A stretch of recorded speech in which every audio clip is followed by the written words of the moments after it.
how am I going to be led through this life? How does my soul speak to me? How does it guide me? How does this body vessel of mine receive information from the outside world? How does it process it? And what does it do with it from there? Welcome to Guide to Spirituality's podcast with me, Stacey Bauer. It's a down-to-earth space where we talk all things spiritual. Each episode, I'm joined by guests from all walks of life to share real experiences, practical tools, and honest conversations about healing, growth, and the unseen spiritual world. Whether you're just starting out or you're deep on your journey, this podcast is here to support your path with insight, connection, and that little bit of magic. Welcome to today's podcast. Today, I'm joined by the amazing Amber. Amber is a mentor who blends human design, business strategy, and emotional mastery to help entrepreneurial mums create aligned, sustainable businesses. We'll be diving into human design, how your emotions shape your success, and the practical ways you can build a business that feels good and works for you. Hello, Amber. Thank you so much for joining me today. How are you feeling? Fabulous. Thank you so much for having me as well. Super excited to be here. I'm proper excited that you're here. I've heard quite a lot about you from a lady that has been having some coaching with you and doing her human design with you. And the thing she's told me is very, very exciting. So I'm very excited for this one. Can I jump straight in with my questions? Please do. So, from what I understand, you are a coach. Is it specifically for women? Yeah, so I mostly work with mums in business, although I say that this year I have worked with more men than I've ever worked with. I've had lots of women who don't have children, so it just seems like it's expanding beyond what I ever thought it would, but it's all perfect. So yeah. Okay, so you work in human design, you work in you work with mums that are entrepreneurial or helping them get there, and you do emotional mastery. So is that basically, as it sounds, like getting people to recognize their emotions and master how they would process them? Yeah, so essentially, I think there are 4 core pillars to what I do. So I work with people. My primary focus is ensuring that the women that I work with build businesses that, first of all, they enjoy and they actually like to run, but also that are sustainable, meaning that their well-being is sustained, that they're financially sustained, obviously, but it's more about their energy and being able to continue long-term, not just having quick wins and then burning out again. Like, I really want them to be able to build something that's energetically sustainable for them. And of course, emotions are a huge part of that, because how we feel affects how we behave, how we think, how we move, how we operate. And ultimately, if we are operating from a state of fear or depression or worry, we're increasing our cortisol levels, and all of that takes a toll on our physical well-being as well. So being able to identify not just this is what I'm feeling, but why I'm feeling that way, and also have a level of sovereignty and leadership over how you manage those emotions. So one of the things, I'm going to go on a bit of a rabbit trail here, but with human design, we have one of our centers known as the emotional center. And the emotional center, for those people who have it defined, which is about 50% of the population, feel their emotions very, very strongly. They're not designed to make their decisions based on that emotional wave. So having awareness around their emotions and also knowing how to process them, move through them, and to lead themselves how they want to lead themselves helps them to come back to something that I'm sure we'll talk about later, which is their strategy and authority. We'll go there. Okay. So that's a lot on its own. Yes. So do you have to train in emotional mastery, then the human design, or does it all come under one? It all comes together. And this is what I think. So when I started out as an emotional freedom I was about to say technician, emotional freedom technique practitioner, so an EFT practitioner. And that's kind of where I started. And that came about because I suffered with agoraphobia, so severe anxiety, social anxiety. for about 10 months after my eldest was born. And EFT was the thing that helped me to learn to look at my emotions, accept my emotions, process them, and all of those things. And so that's where I started, was with the emotional piece, I guess. Human design came a lot later on, about 3.5, almost 4 years ago now, I discovered human design. And that came about because people were coming to me for advice in their business. And then I was giving them, for some people, some of my clients were excelling, it was working for them, and others it wasn't.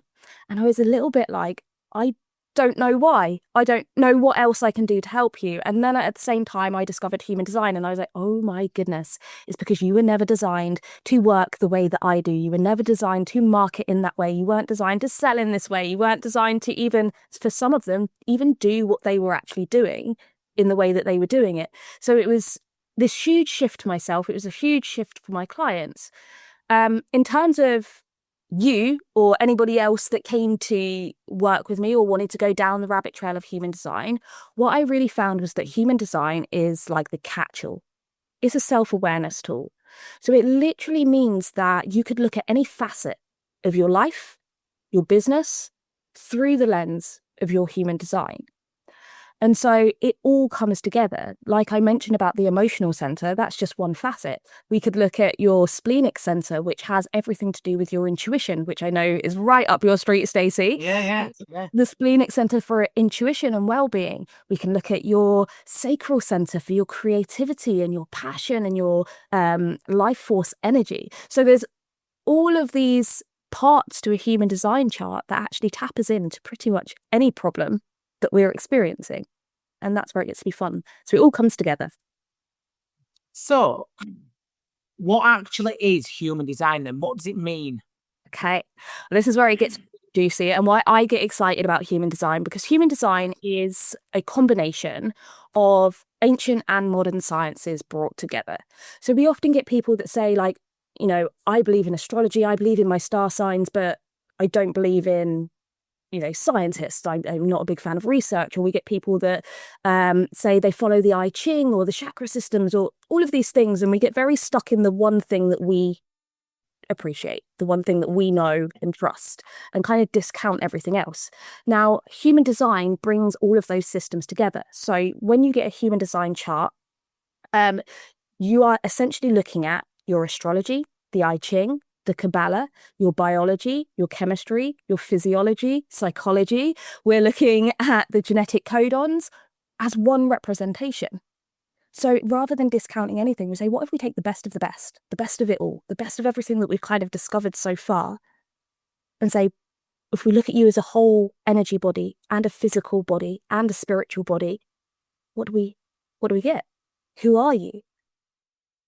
And so your design chart, your chart is created based on a few things. First of all, the time, date, and place of your birth. So we need those things, a bit like if you were going to go for an astrological reading. Yeah, and then it also generates it's all on the same chart, but there's two parts to a chart. So we've got one side called the personality side, which is based on the things I just mentioned, and the other side, which is your design side. And that's based 3 months prior to your birth and the planetary alignment at that time as well. Oh, is it? So I don't know if that answered your questions. That was a lot of information. That's exciting, isn't it? So we predetermine then part of our design before we're even born. Yes. That's exciting. Very. So I'm a believer that we pick our experiences, our families, our what we want to happen. I believe that we pick them before we come here. So if we pick 3 months before we're born, part of our design as the human person, that is very exciting, isn't it? It is incredibly exciting. And so in the human design theory, the soul is incarnated. That's when the soul is incarnated into the body. And when we look at that from the science aspect of this, that's also when I'm not the best scientist in the world, but from my understanding, when the fetus, when the baby actually starts to develop its subconsciousness. So where the subconscious is actually starting to restore memory and information. So when you think about the birth cycle, gestation cycle of a fetus in the womb, there is this point where it's now starting to form neurological connections. It can remember the sound of the voice of the mother. It can remember the things that it's hearing and experiencing inside the womb. I'm also an advanced hypnotherapist, and I did my hypnotherapy training before I discovered human design. And I always found it absolutely fascinating how when we do regression therapy, we can actually go back to events that happened inside the womb that we can remember, and we can go back to past lives and beyond that as well. But I always found that piece very fascinating, to think that we started forming a lot of our belief patterns right inside the womb. Yeah. Like, it's incredible. That's very interesting. Very, yeah. So with the human design, I was just going to say that this is, for me, human design is like this forever ongoing journey. It's not something that you learn your design once and you get your chart and you're like, okay, well, my design type is a generator, and that means this. yeah, that's And then you what don't. I ask. So how do we use it? How do we use it? So, great question. Great question. Quite a broad question. So, Sorry. oh, no, that's okay. It's just where to start. So, in human design, you have first and foremost 5 different design types. We've got our manifestors, our generators, our manifesting generators, our projectors, and our reflectors. Now, at the type level, all of our generators have a similar auric field and a way of processing energy. Same for every other design type. However, no 2 projectors are the same, no 2 generators are the same, and this is where it gets really interesting. So once we go beyond the type level of your human design, we then look at something called, what I mentioned earlier, which was strategy and authority. Now, the strategy and authority part of your design is how you were designed to make decisions in this lifetime, how you were designed to decide where you put your energy, your time, your attention, which path you're going to go on in this lifetime. And everybody has a different type, strategy, and authority. So this in itself creates this nuance of, how am I going to be led through this life? How does my soul speak to me? How does it guide me? How does this body vessel of mine receive information from the outside world? How does it process it? And what does it do with it from there? Like, what am I designed to do with it from there? And then we go deeper. So beyond your type, strategy, and authority, we've then got your profile lines. We've got your defined centers, your undefined centers. We've got your gates, your channels, your lines. Like, there is so much information. The planets themselves and their influences. And so what we first want to do, the first thing for your human design, is to actually start, what I say, accumulating knowledge. Understanding what all the different aspects of your differentiation mean for you. Because there are no 2 charts that are exactly the same, with the exception of if you are a twin. Now, if you are a twin, you will have twins. You've got twins. Ask anything. Yes, I love this. It's one of my most fascinated areas, because a lot of people say, well, our charts are exactly the same, but we're different. Yeah. Of course you are, because you've lived through different conditioned experiences. Even 2 children growing up in the same house, witnessing the same events at the same time, process them differently, have a different perspective on them. And actually, we can see in somebody's human design chart why they may have processed it in one way, and how they could have processed it in a different way based on the same chart, the same information. So if we take, what's the center we haven't spoken about yet? The throat center. Yeah. So somebody with an undefined throat center, where we have, sorry, this is going to go in deep. I hope you're ready for me, Stacey. I'm ready. I'm all in. I'm ready now. I'm here.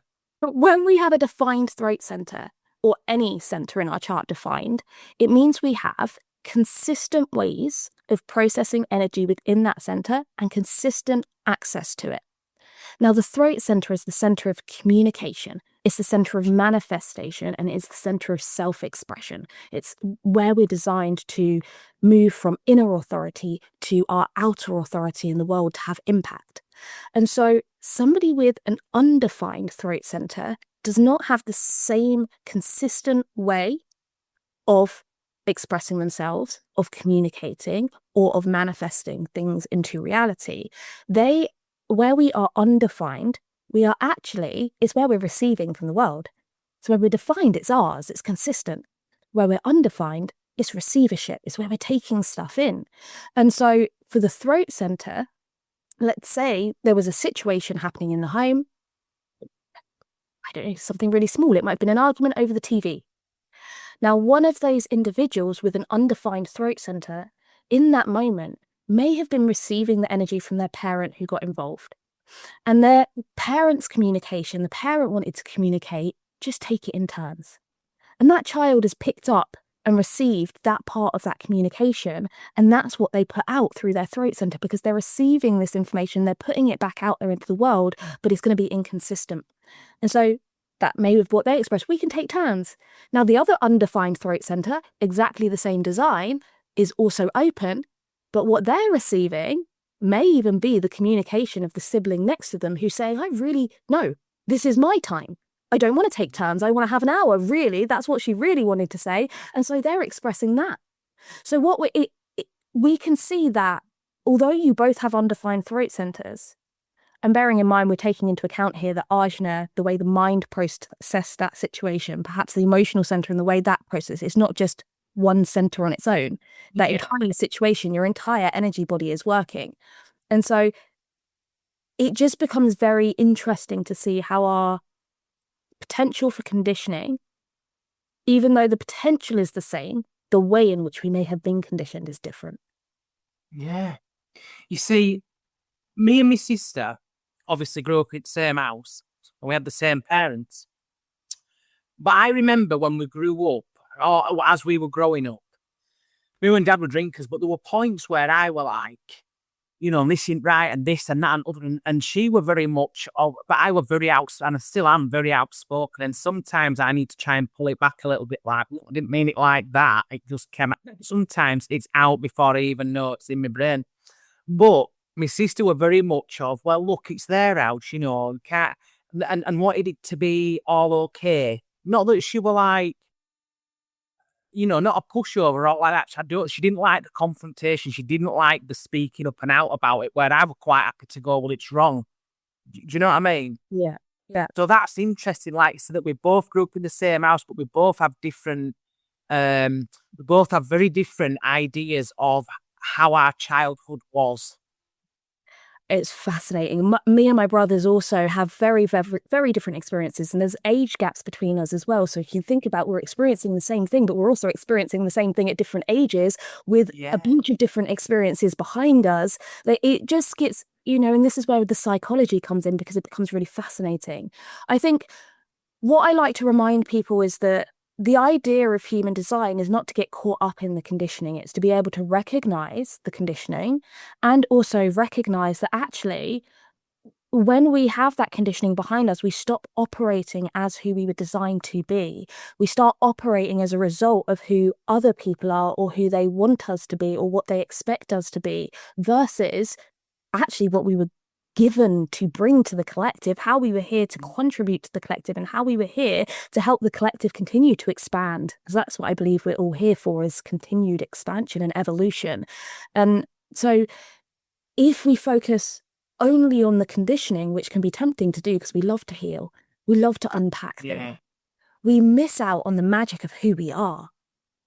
And so one of the things that I talk to people about, once you've gathered the knowledge, the understanding of who you were designed to be, it then becomes this kind of game. I like to play. I'm playful. So it becomes this game of self-awareness, of noticing where those energies are residing within you, and where they're not being allowed to be expressed. So I have a prime example of this. I have gate 62 in my conscious sun on my personality side of my chart.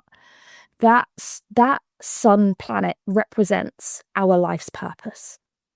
Now, just to be clear here, when we say purpose, that doesn't mean what you're going to do for a career. That doesn't mean what your work should be. Our life's purpose is what we give and what people receive in everything that we commit our energy to. So in every interaction, whatever you choose to do, your life's purpose is brought through in that endeavor. So it's who you be when you do what you do. not what you do. And so my life's purpose is gate 62, which is the gate of the scientist. Now, I'm not in the field of science, but you could say human design has a lot of science within it. Massive, that. I mean, to be fair, I'm a little bit blown here, but yeah, go on. And the scientist is somebody who absolutely loves to research, to see the connections between everything that is, and then helps to explain them. I'm a talker, so I'm here to explain in a way that most people would understand. One of my shadows of that is that I tend to over explain because I want to make sure you've got it. So I'll give it to you in this way and I'll give it to you in that way and like anchor in. And for some people, that can be overwhelming. I'm not here for everybody. I'm here for the person who needs that. I'm here for the person that needs the constant reminders or the different perspectives so that they can see it from all ways, shapes, and sides. Now, when I was a child, I absolutely loved to read. I loved to divulge information. I loved to research. I loved to write. I loved to share. And at the same time, I carried a lot of guilt and shame and fear around that. So you'd find me bunking off school. Oh, yes, I did. I'd wait until mum had gone to work and then I'd hide under my covers and I'd have my book and I would sit and read for hours because my family didn't read. They weren't readers. Not that they had anything against reading, but it wasn't something that anybody else did. And there was some level of, I don't know, this isn't a thing that we do around that. And at the same time, I was dyslexic. So reading for me, I'd have to go back and read. Like I'd read a sentence, realize I've skipped 3, and then have to go back and figure out what I've missed. Yeah. It was a long process. And I didn't know I was dyslexic. So there was a lot of shame around reading speed in classrooms, like at school, because Yeah, I get I'm that. slower than everybody else. And felt like I needed to reread things so many times to understand them. But I enjoyed the process, but it was embarrassing. So there was a lot of conditioning around, I can't really be seen in this. Sometimes I feel like I don't know enough. This is another kind of shadow side, feeling like there's never enough information. I always need more. I always need more. And that made me, this is where my social anxiety came from a lot of the time. What if maybe I shouldn't say that because what if it's not correct? What if I've got that wrong? That would be a bit stupid to say, wasn't it? So I'd start to filter myself and then just started not speaking very much at all. I'd just observe, which is not who I'm designed to be at all. So I can't remember where I was going with this, other than the fact that we all have these layers of differentiation, these gifts that we're here to share. And coming into ownership of those gifts is recognizing it. So when I had my human design reading, I was like, holy moly, I have been so ashamed of my love for science and reading and research for so many years that I've never really fully allowed myself to express it, to go into it, and to be the sharer of those things that I've learned.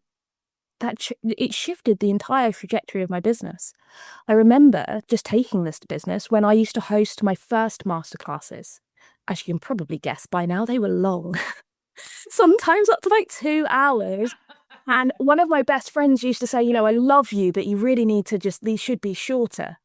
So I did. I started stripping every masterclass back to 30 minutes to an hour. And I'd get to an hour and I'd apologize.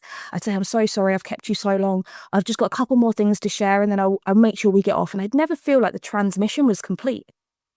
I never felt like I'd done it. Now I'm a generator. I'm born to respond. But there is also in the sacral center this generative force that needs to be used in a satisfying way. It has to be used in full each day, completely for the generator to experience their signature theme. The signature theme is satisfaction. So I started feeling really frustrated, not only self-conscious, but then frustrated during my masterclasses because it was like it just didn't feel like it was it. I didn't feel like I'd done it, what I set out to do, because I hadn't, essentially. The energy had not been used up. And when I found my human design, I was like, well, no wonder I'm so frustrated with what I'm doing. And back to my lives don't have a time frame on them now. I never say I'm going to be live for an hour. It starts at this time and it goes on until the transmission's complete. Yeah. Stay for as long as you want, but I am here for the journey. Those taking back ownership. That's very interesting. It's taking back ownership over you and being like, this is now.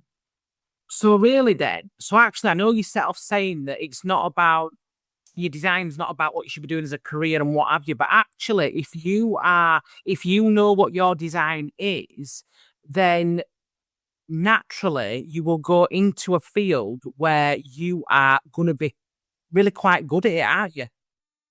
Absolutely. If you can own it, the thing is that when you're when you own your design, when you fully take sovereignty over it and you live from it, and that's an inward out process, you've got to feel it and experience within you first, and then you have to allow it to be self-expressed through the throat center. Energy is coming through the head center and through the root center, and it's looking for the path of least resistance to move through your body and to be expressed out of the throat center. So when we are living in our highest expression of all we were designed to be, we can think of that energy field around you. It expands. It literally expands. Gets bigger, yeah. It's bigger, it gets wider, and that is felt by everyone around you. So it's not just that you will be directed and naturally fall into a career that is aligned for you. It's also that the opportunities that are aligned for you will start to be magnetized towards you because people will feel you for who you really are and truly are. Yeah.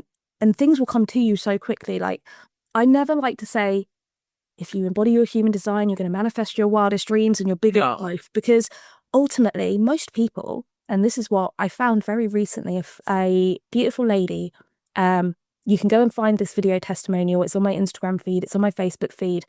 She came to do a reading with me, and she, at the time, was running a online well-being business. She was trying to get it off the ground. She'd been doing it for several years. She'd not really made many sales, a few here or there, wondering if she should continue with it.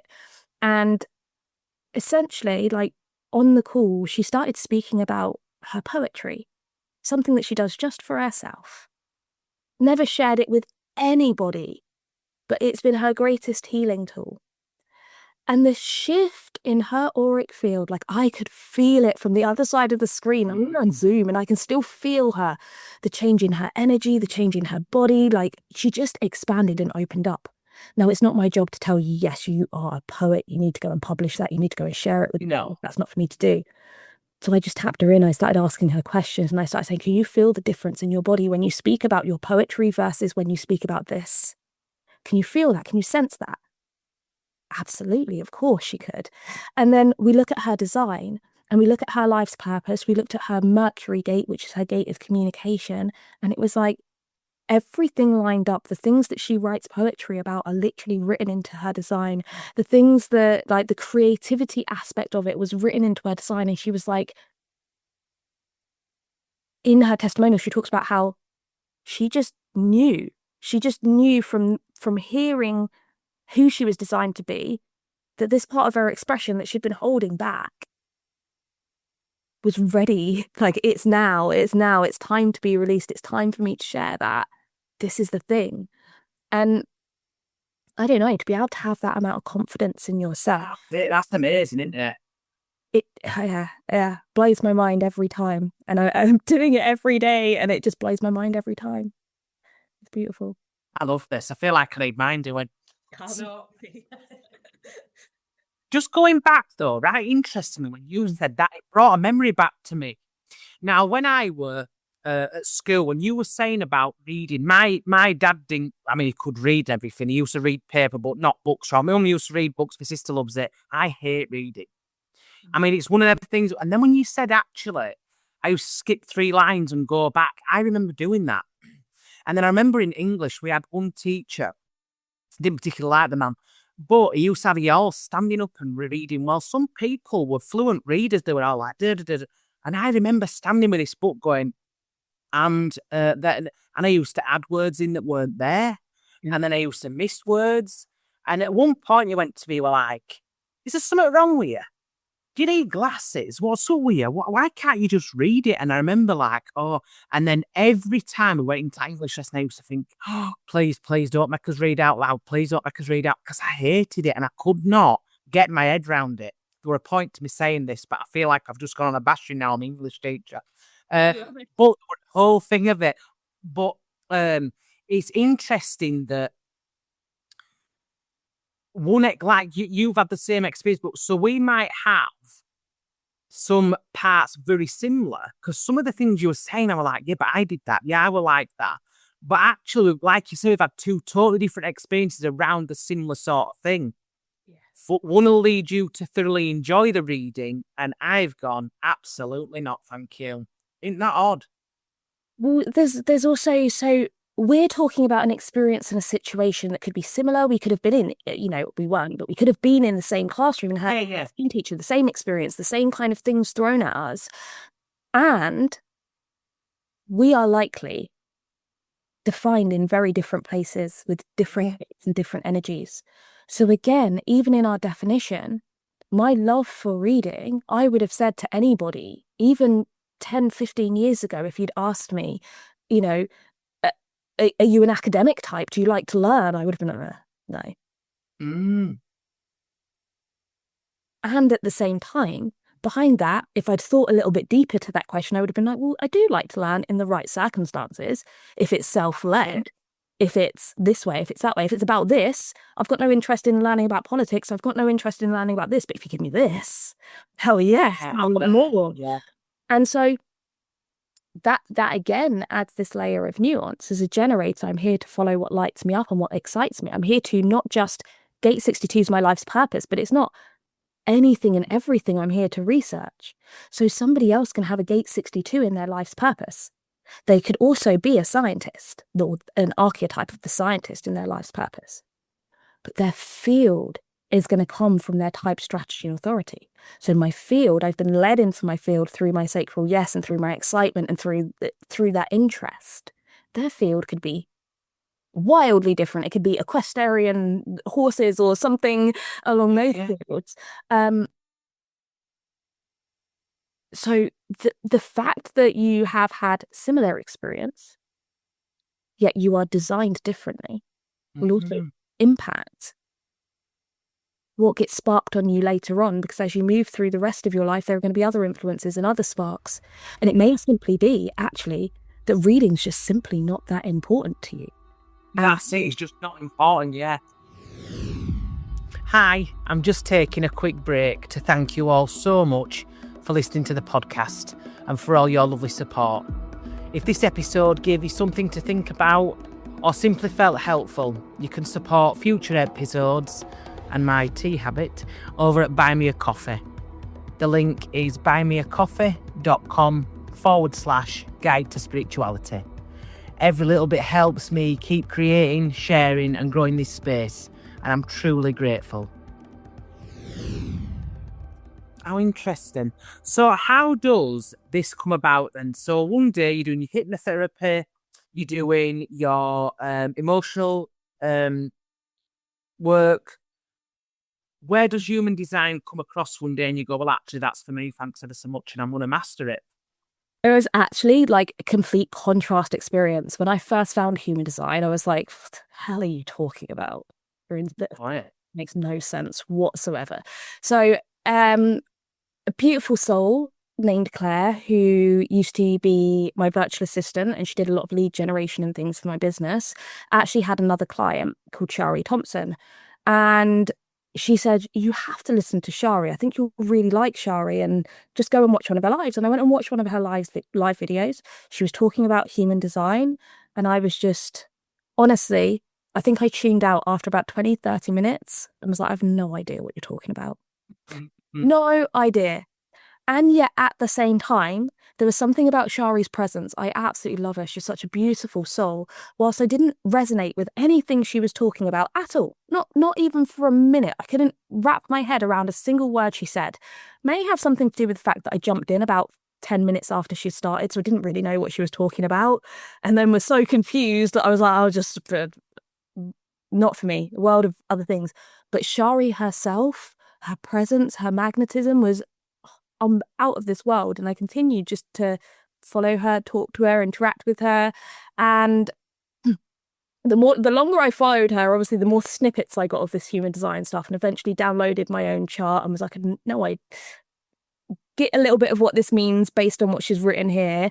I'm curious. Now I'm just curious because I don't get it. Yeah.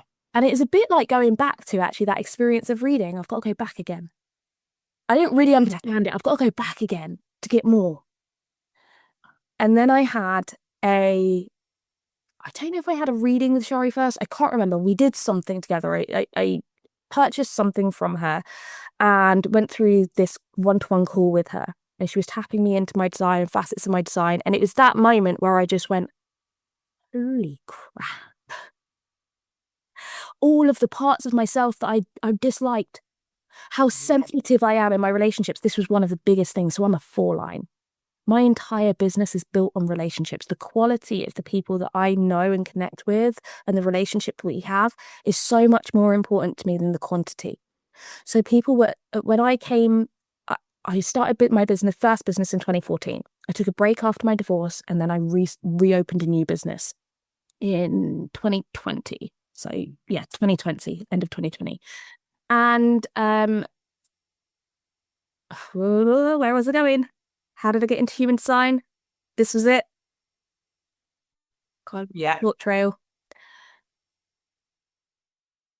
So you were saying you'd had a reading. Oh, so yeah, Then you. this was it. Came into my Yeah. business in 2020, and at the time, obviously, we then went through the COVID period, and then there was lots of online businesses Yes. doing out of nowhere.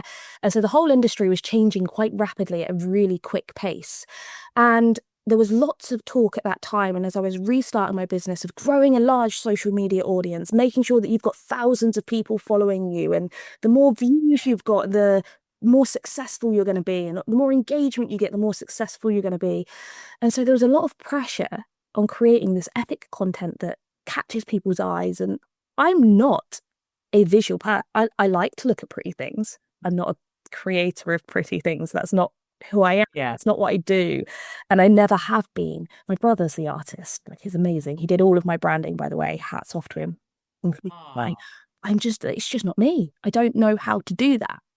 But I thought I needed to, and I thought I had to be. So here's me trying to get thousands of people to like me, and learning that I'm a 4-line and why that's never really worked for me, because most of my sales come through people that I know. They come through word of mouth. Most of my opportunities and connections and things like this podcast come because somebody knows me and hasn't had an experience with me, refers me out elsewhere.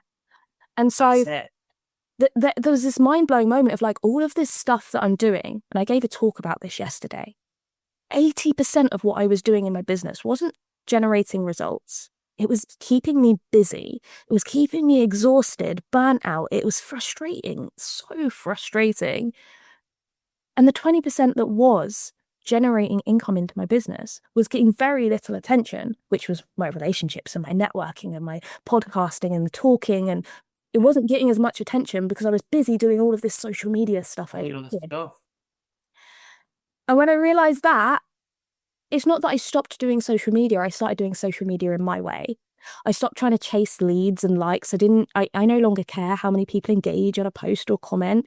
Like, I'm there just to serve my existing audience, the people who already know me, and give them what they need and give them what's going to help them and support them. And it just changed. Everything started to come from that heart. 4-line is the opportunist.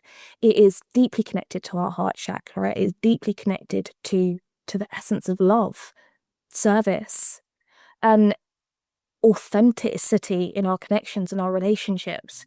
And so my social media became more about that connection than it did about showing off, chasing people, creating pretty things. It's just me showing up as I am.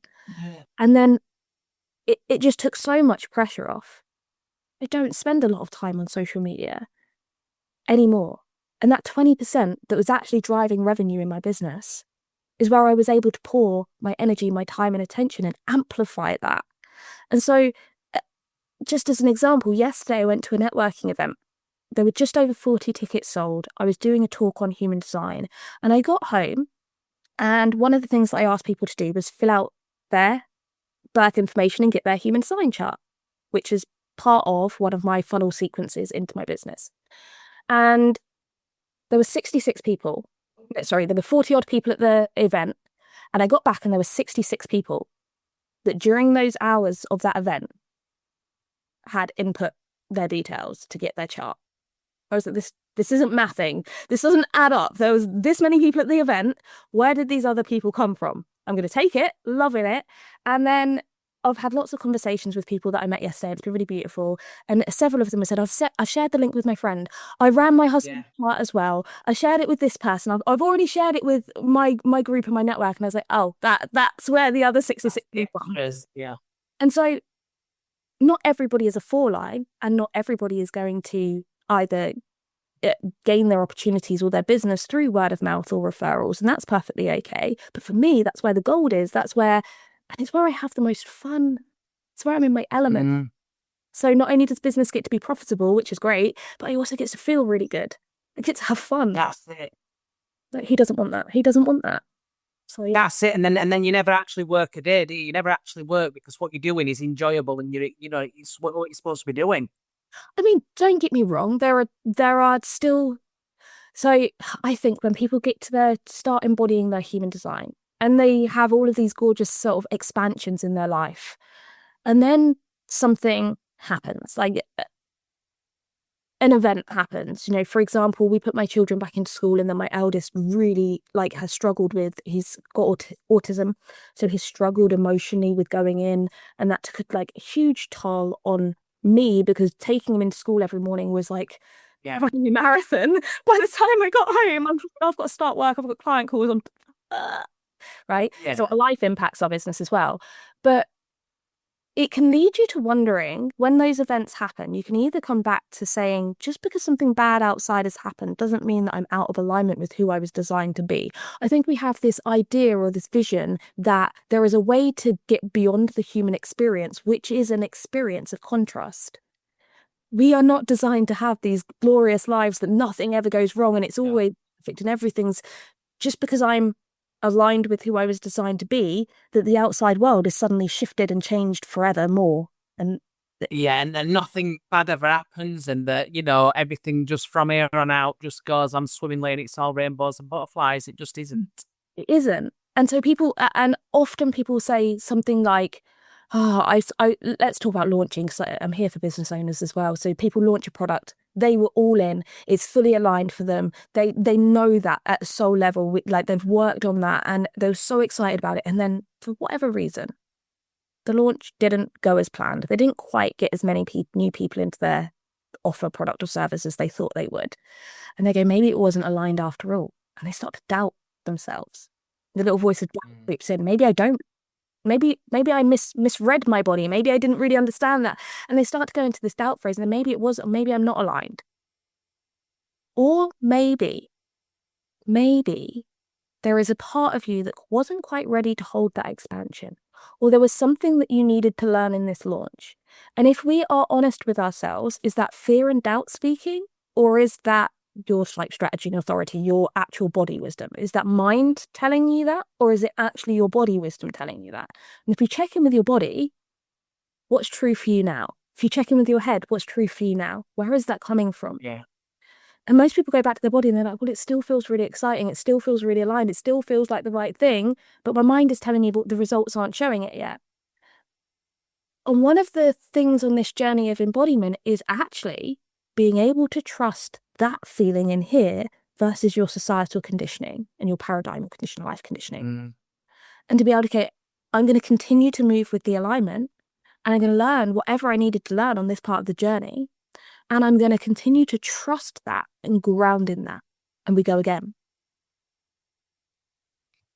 Until it's no longer aligned for us. But not based on mind, based on body. And that's the hardest journey, is the journey of trust, because we think that there is some timeline, like it will happen by this point, and if it hasn't happened by this point, there must be something wrong.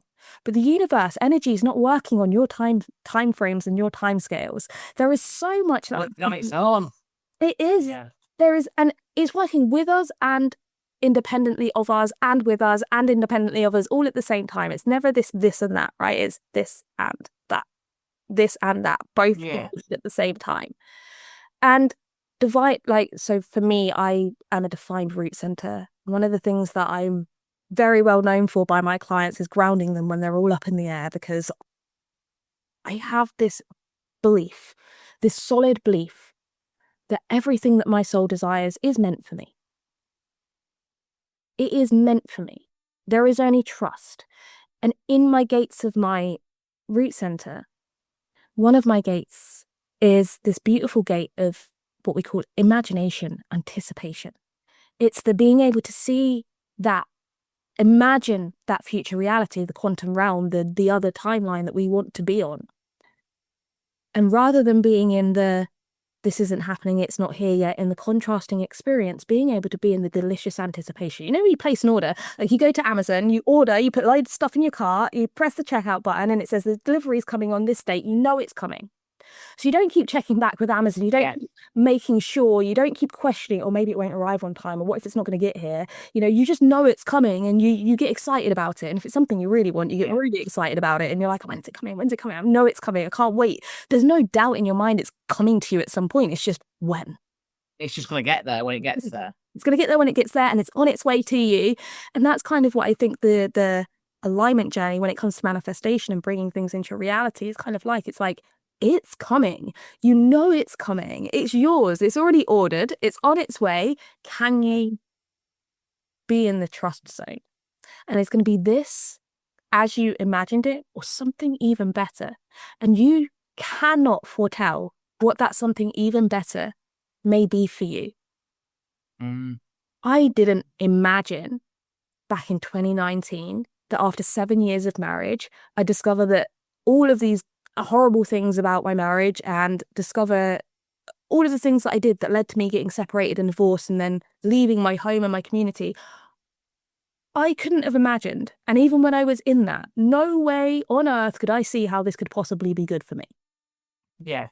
Like, there was nothing at that time in my, this is the most horrendous thing that's ever happened to me in my lifetime. It's also, in hindsight, the best thing that's ever happened. That's ever happened to me. So, I've gone on a rabbit trail, so I'll pull back, Stacey, but leaving the building there. I'm not enjoying it, mate. I could just be with my cup of tea. Bring me a sandwich. It's all good. Now, can I just ask though, Brax? So when I went to we had Penny Dixon, fantastic astrologer lady, and she did my moon chart and what have you. Now, I don't know what time I was born. Okay. Yeah. So is that like a massive thing? Some people don't know. Both my parents have passed. It don't tell me on my birth certificate. How do I find out? Yeah, loads of people ask this, and this was a big thing yesterday. We had quite a few of these. So yes, it matters. I'd love to be able to stand here and say, no, we can just pick a time. We can go with midday. It'll be fine, but it won't. So, and I say that loosely. In any given 24-hour period, at least 3 gates will change on a human design chart. I'm wondering if, are you okay? I know people won't see this on Spotify, but just so that I can explain something to you, are you okay if I share my screen? Yeah. Yeah? Let me just share this. Do I need to do it? Because I'm not technology. I'm not the tech whiz. Let me see. I don't think it's texting one of my kids or not. I'll see if I've got access. It might ask you to grant access. Can you see that? Yeah. Oh, there we go. Yeah, now, let me just tell you this. Because you've brought there, obviously, for everybody that can't see, you brought there the chart. Now, strangely enough, I have done this chart. Ooh. Yes. Now, that was going to lead me on to my next question, as in, we'll go back to time in a minute, but can you look at somebody or spend some time with somebody and go, do you know what? I feel like she might be this, she might be other. Do you do that? Yes, a lot of the time. And sometimes I get it wrong. Yeah. So it's not like there are traits and characteristics and energies that I pick up now. I'm like, oh, Manny, it's got to be a manager and it's got to be a projector. And sometimes I can be incorrect because obviously I'm human and I can be incorrect. That's a given. But also, for example, you could have we'll give an example, a projector. They're designed to wait for the invitation. They do not have access to the sacral center, which is this consistent, sustainable energy. They tend to need a lot more rest. You could have a projector that is actually very bubbly, very active, seems to be on the go all the time, is always creating things, and you're like, oh, the sacral. You've got to be a generator or a manigen, like all of this creativity, all of this passion, all of this activity. And so I'm feeling generator vibes. And there could be a couple of reasons for that. First of all, they could be operating from the not self, from their conditioning versus who they're designed to be. So they're actually pushing themselves to be more active. They're pushing themselves to be more creative, when ultimately that's not the best for them. And you'll tend to be able to see that in people, because although they will be active and they will keep going, creating, and then they'll have these massive crashes and burns. And you won't see them for 3-4 weeks because they're in burnout mode and they can't socialize anymore and they've got nothing left to give. And then they come back out and they're, as if they always were, back into their zone of doing again. However, So tell me again, sorry, what were that one you were just saying then? Which types that? That's a projector. I'm just looking at my chart as I'm speaking, because that sounds like me a little bit, but it's not in my finger. Cue me into your design. What design type are you, Stacey? So I've got here, right. So I've got a generator. My strategy is to respond. Yep. My inner authority is sacral. Okay. Definition is split definition. Can you tell me about your root center? Is it coloured in defined, or is it undefined, not coloured in? Oh, I don't know. It's not. There's no colour to it. No colour to it on the bottom. Looks like it's defined, your root center. So you've got a defined root center. Okay. And the part that was connecting with you, resonating with you, was the fact that like you'll go, and then burn out. Was that correct? And then my back goes, and then I'm out. Yeah. Okay. So this is usually a result of, you have a defined root center. The root center is the pulse to action, as well as your grounding. It's like that pulse to go. Now, with a defined root center, we both are naturally going to be people that don't like to sit down very much. Not as in we don't like to do, but there's always something to do. There's always something to go. So even when we're sitting down, we're doing something. We don't manage to sit very long. And it's because we are literally like primed for action. We're primed, we're ready to go. And at the same time, as a generator, you're designed to decide where to put your energy based on that sacral response. So your generative energy, the go creation energy, I can do this, I can build that, you have the capacity consistently to be able to create, build, move, go, do. This is the generator's battery pack. And at the same time, that regenerative force will only be a regenerative force if it has been used correctly for the correct things. In other words, you're responding to what lights you up. You're waiting to respond. That's what the wait to respond is. So I'm waiting for the world to deliver something to me to respond to. You have that hell yes, all in, full body has to be in it, right? It's not just that could be this, but my full body has to. That's when I know to move, to go in. Now, what most of us are experiencing is the pressure from the root center to do and not knowing where to put it. So we do what is busy work for the sake of being busy. In other words, there's this podcast episode that needs recording, and then that needs editing, and then this has got to be done, and then that's got to be done, and then my friend asked me to do this, and my mum asked me to do that, and the dogs need me to do this, and right? So it's all of the things that are expectations, the musts, the shoulds, we think have to get done, the to-do lists. We start putting our energy just anywhere and everywhere. That is me all over this out. That is just actually, I mean, I write a list and I knock one thing off my list and add 3 to it and then I have to go do something else. Yeah, right. And this is not how we were designed to move. We do have the energy to do lots. Generators in alignment will do, especially with a defined root center, will be active beings, active people. But it's so important that we are placing that energy at the right time, in the right place, on the right thing. Because if we are misusing that energy, essentially your auric field will start to decrease, and that's your energetic capacity. As soon as our auric field starts to contract, we start to feel that physically in our bodies as burnout, fatigue, exhaustion. Secondly, I feel like I'm giving you a bit of a reading here, but there is another thing that is unique to the generators, which is known as plateau. The generators, we're here for mastery of our specific field. Yeah. For mastery. And so as a generator, you are here you'll get to a certain peak of your mastery. You'll go all in on the thing that the sacral said hell yes to. And you'll get that thing to a stage of completion. Now, that might be an energetic completion, or that might be actual project completion, but all of your energy has been used on that thing. It comes, we're satisfied.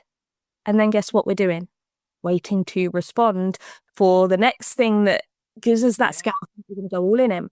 Now, in that waiting period, it can feel like nothing's happening. It can feel like there's nowhere to go.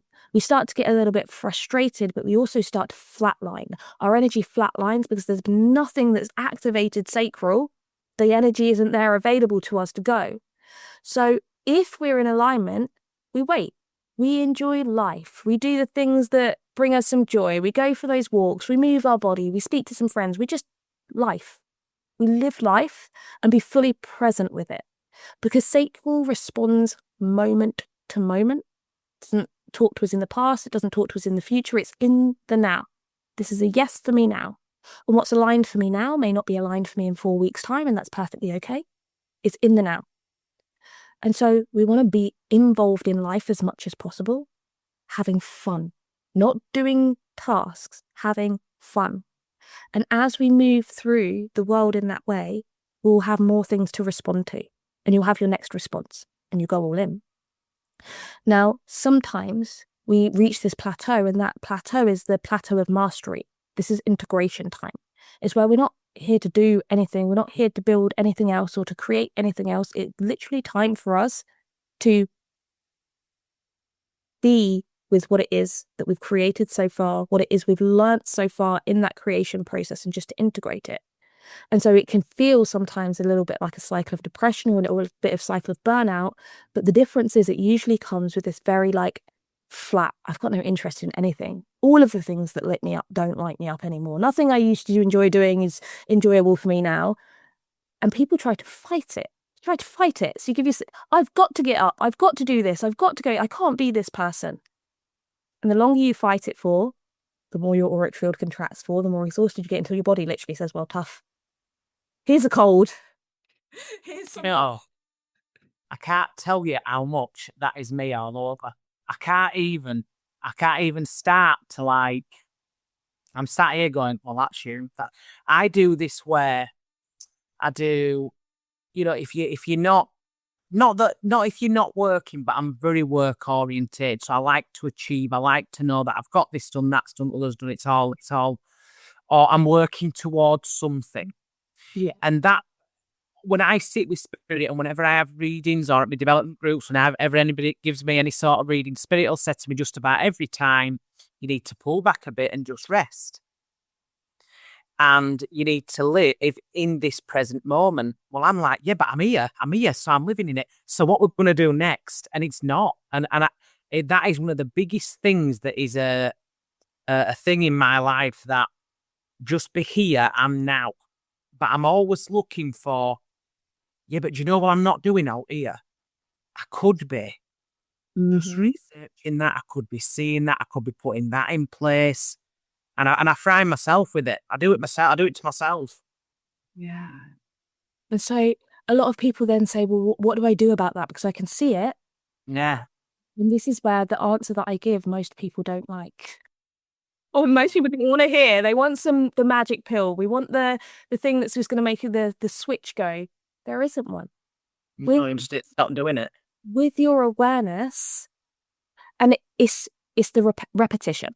With your awareness comes intentional action. I'm going to start to notice every time I'm pushing without actually pushing from response. Every time I'm going without going from response, and I'm going to notice it, I'm going to acknowledge it, and then I'm going to redirect. No one's in alignment all of the time. I don't know if it's even humanly possible, but it is possible for us to course direct. And so notice it. Just be aware of it. Bring awareness to it first. Now I'm going to intentionally, do I want to continue going this way, knowing the result that it brings me? Yes or no? Do I want to continue going this way, knowing the result it brings me, yes or no? It's a choice. It's all a choice. This is where you get your sovereignty back, when you realize it's your choice. Mm. No, I don't want to continue going this way, knowing where it gets me. Okay. So what are we going to do instead? Stop. Mm. Yesterday I did it. I was in the kitchen and it'd been a long day. I'd been networking in the morning. Then I decided to pick the children up and take them to the park for a few hours. We met my mum. I came home. There was a cook-off with a membership that I'm a part of that I was going to go and join in. And I sat down in the kitchen just before I was about to cook dinner for the children. And I was like, oh, I've got to wash up. Oof.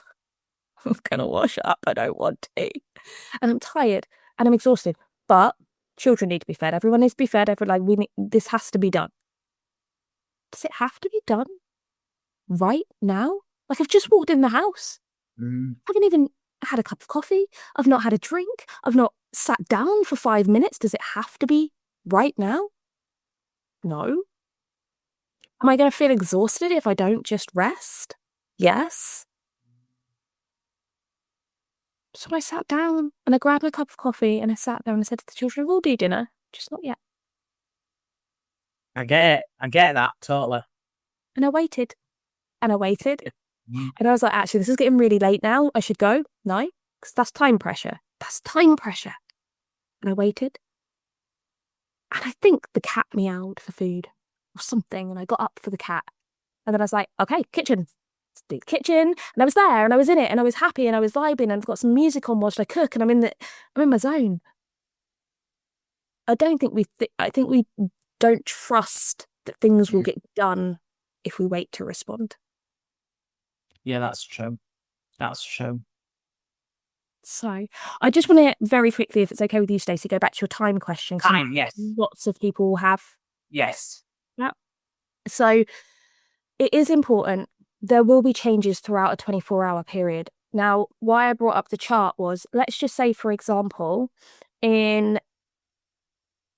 if I chose a different time of day for my birth chart and gate 6 was the thing that became activated. Yeah. That got activated. I would now suddenly have this complete channel from 59 to 6, which would actually activate my sacral center. And that would make me an emotional authority instead of a sacral authority. This would change my entire decision-making process. Okay. Or what if it was gate 53 here? What if gate 53 was no longer activated? That would cut off this channel from root to sacral. And that would mean I wouldn't have a defined root center anymore. And that would change nuances. Or gate 42. Let's say gate 42 was deactivated. It wasn't activated. That would mean I wasn't a sacral being anymore. I wouldn't be a generator anymore. My entire design type would change. Right. Change within a 2-hour-ish window. 2 hours, that's specific, innit? And within that window somewhere. So like it could change within that. So it is the time is very important. So if you do not know your birth time, the first thing you can ask as many people that know you as possible, that would have known you as a babe, would have known your family, get as close as you possibly can. Yeah. You can give us, like, we know it was morning between this time and that time. Then we can run a few charts in between those times, look at the differences. Yeah. See which is more representative of you. Yeah. Yeah. If you're like, I can't get anywhere near, I don't have a clue whether it's AM, PM, I know absolutely nothing. Then again, at the same time, what we can do is we can run 13 different charts, minimum. There's a lot of charts to go through, and we start to eliminate them one by one. Again, this isn't going to be necessarily the most accurate way, because we're dealing with you telling us stories and answering questions based on your perspective of your life. Yeah. And you'll see that on this side of your chart, all of these energies on this side of your chart, your design side of your chart, are largely unconscious. It's often referred to as the unconscious side of your chart. It's where you might hear something in here about this energy, go, not really resonate with that. I don't really feel that. And then you ask a family member and they go, oh my gosh, Stacey, do you remember when you did? You're like, oh, yeah. Oh yeah, sorry. Yeah, that is me. Mirror account. So we can have that experience as well. So that process, although it will help us to get closer, and if the changes are small enough, until you start going deeper and deeper into your design, probably won't matter that much in terms of your embodiment. And we still have to always have that awareness of it could not be. Yeah. And at the same time, there are other things you can do. So you can contact the registry office. They should have access to your birth time. If the registry office doesn't, then you will contact the hospital that you were born at, and you can request your medical records. Will it be on your medical records? Well, of course it will. What? Of course it will. You can't do it from doctors, though. You have to do it to your hospital, do you? I think you have to do it from your hospital. And it can't be like, the hospital in your local area. It literally has to be the hospital that you were born at. You were born, yeah. Although our medical records are now digitized and all of those things, depending on how far back that was, I don't personally know how much it will have of your previous records. I have no idea. But I do know that if you contact the hospital that you were born at, you can request it from. Do you know what? I'm going to do that. I'm going to do it, and I want to see if I can get it. Yeah, do it. Oh, I want my right one of this, and I want my right right moon chart. Now, according to the one that I did, obviously not knowing the exact time I was born. Yeah. Basically, my actual design date, so the months beforehand, was the 3rd of October. Interesting. Well, October and December are like my favouriteest times of the year, so that'll make sense, won't it? Yeah. Yeah, it would. Oh, I love it. I love this. I've got my channels and my gates and everything here. And we have to remember, just on that note as well, because we're moving through. So you are who you are. And at the same time, the planets are consistently moving around us as well. So every single day, you can actually have a look at the current planetary alignment, and you can have a look at what's being activated. So just talking about October, for example, there may be also a specific day in October. It won't be dated, it'll be a specific day in October where you just have this really great day, or you have this certain energy that you love, or there's this certain vibe that you get during that period of time. And the chances are there may also be an activation present that maybe completes a certain channel. Because where we have, you see your channels that have got like half a channel, so they're not complete channels all the way through. This is what's known as a hanging gate. And the hanging gate is seeking the energy of the other side. It's seeking that which it does not yet have access to. It's trying to reach the other side, the other center. So when we move through a transit and you've got your hanging gate, trying to like depict this, hanging gate going to here, and then this gate over here is now activated by that transit, you've now, for this period of time, whilst that's activated, got access to this full channel. And so you have this different energy that runs through, and it feels really good. And that's going to happen around the same time-ish each year as well, the cycle. So that's also really fun to pay attention to over the years. But of course, that's a longer game. That's something that you're going to get awareness over a longer period of time. How exciting. So, Amber, if anybody says, do you know what, I want to get in touch with Amber, I want to look at my human design, I want to use it for coaching or what have you, how do they get in touch with you? Best thing for you to do is to email me at info@ambercherelle.com, and you can ask for whatever it is you want to receive and I will point you in the right direction. Or you can just pop over to the website, which I'm sure I can give Stacey the link and we can pop that below the video. But head over to the website. Everything I do is on the website. So if you're a reader and you like to digest before you make decisions, please pop over there and have a read. And you can follow me on my socials. So I'm on Facebook and Instagram, primarily, mostly. And I share everything that I'm up to, what I've got available, what spaces I've got open, all of those things on my Facebook and Instagram, and also lots of little tidbits of wisdom. So if you're looking for a little, like, what does it mean to be a generator kind of vibe, you'll find that all over there as well.